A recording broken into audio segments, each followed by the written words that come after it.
Assalamu alaikum. Hello everyone, welcome back to my another video. In this video, how to insert a transparent watermark in Excel for two methods. Okay, I first apply method on.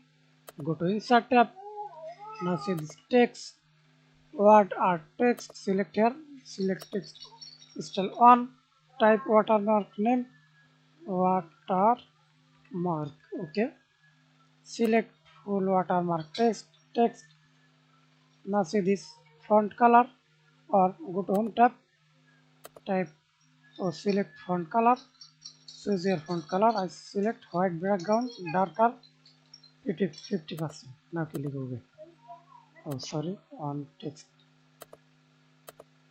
Okay. Then move your watermark, put your face this size. Okay.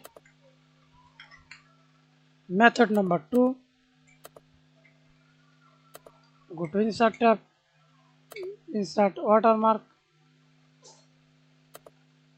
text watermark, type your watermark name, font style. I select this first, font size automatic, color medium gray, select your color. Now horizontal diagonal. Now apply this. Click OK. Thanks for watching video. Please subscribe to my channel, like, comment, share.